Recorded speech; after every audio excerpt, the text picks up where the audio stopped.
வணக்கம் நேயர்களே, ஃபீபாவின் இன்றைய காலை தியானத்திற்காக உங்களை அன்புடன் வரவேற்கிறேன். அன்பான ஃபீபா நேயர்களுக்கு கர்த்தராகிய இயேசு கிறிஸ்துவின் இனிய நாமத்தில் என் வாழ்த்துக்களை கூறிக்கொள்கிறேன்.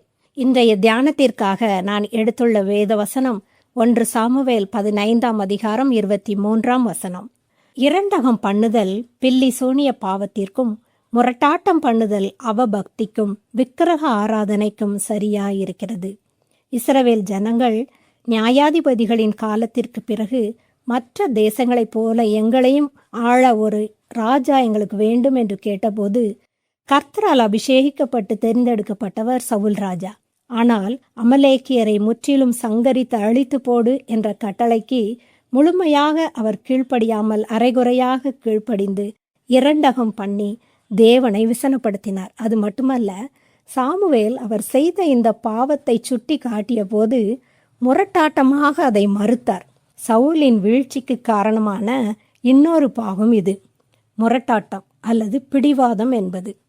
தனக்கு எதிராக சான்றுகளோ அல்லது காரணங்களோ முன் வைக்கப்பட்டாலும் ஒருவரின் மனதையோ அல்லது நிலைப்பாட்டையோ மாற்றிக்கொள்ளாமல் இருப்பது, அதற்கான விலை அல்லது பின் விளைவுகளை பொருட்படுத்தாமல் தன் வழியில் தன் விருப்பப்படிதான் எதையும் செய்ய வேண்டும் என்ற ஒரு பிடிவாதம்.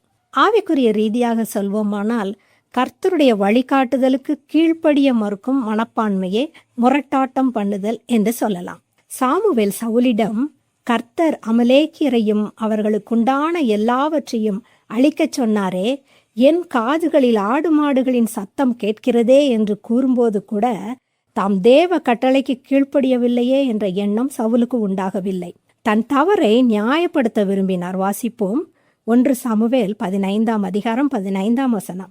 அதற்கு சவுல், அமலேக்கியரிடத்தில் இருந்து அவைகளை கொண்டு வந்தார்கள். ஜனங்கள் ஆடு மாடுகளில் நலமானவைகளை உம்முடைய தேவனாகிய கர்த்தருக்கு பலியிடும்படிக்கு தப்ப வைத்தார்கள், மற்றவைகளை முற்றிலும் அழித்து போட்டோம் என்றான். பலியினால் தேவனை பிரியப்படுத்தி விடலாம் என்று சவுல் நினைத்தார்.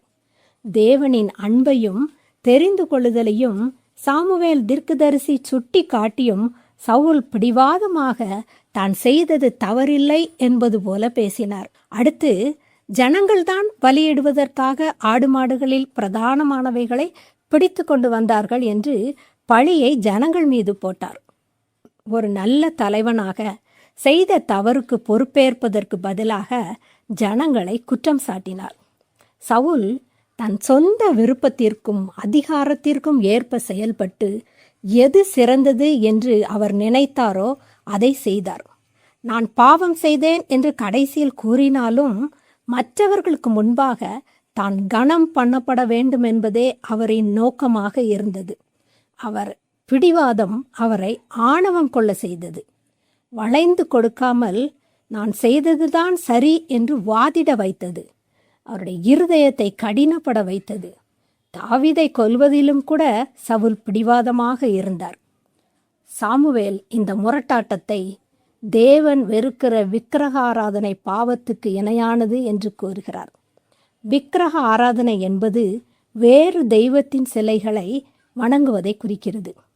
பிடிவாதம் என்பது உங்கள் சொந்த கருத்துக்களை, உங்கள் சொந்த விருப்பங்களை வணங்குவதை, அதாவது அதற்கு அடிபணிவதையும் தேவனுக்கு மேலாக நம்மை வைப்பதையும் குறிக்கிறது.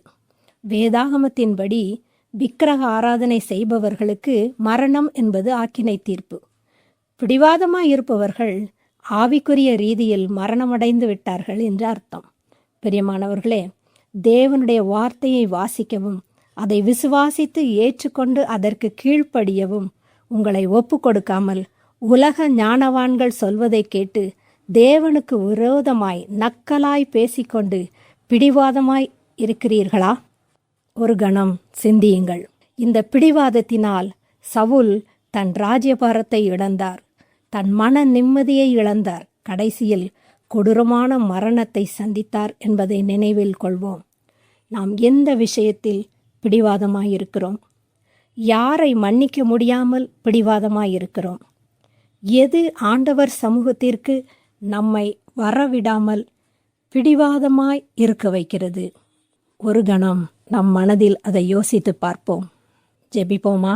அன்பும் இரக்கமும் நிறைந்த கர்த்தாவே, உமக்கு பிரியமல்லாத இந்த பிடிவாத குணத்தை விட முடியாமல் யார் யார் இருக்கிறார்களோ இன்று இவ்வார்த்தைகளின் மூலமாக அவர்களோடு இடைபடுவீராக.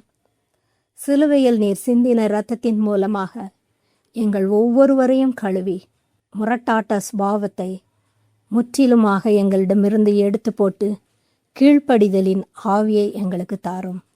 இயேசுவின் மூலம் ஜெபம் கேளும் நல்ல பிதாவே, ஆமேன். இன்றைய காலை தியானத்தில் பங்கேற்றமைக்காக நன்றி.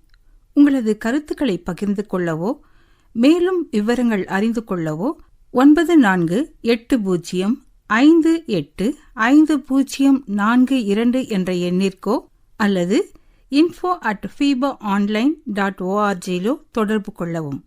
தேவன் தாமே உங்களை ஆசீர்வதிப்பாராக. ஆமேன்.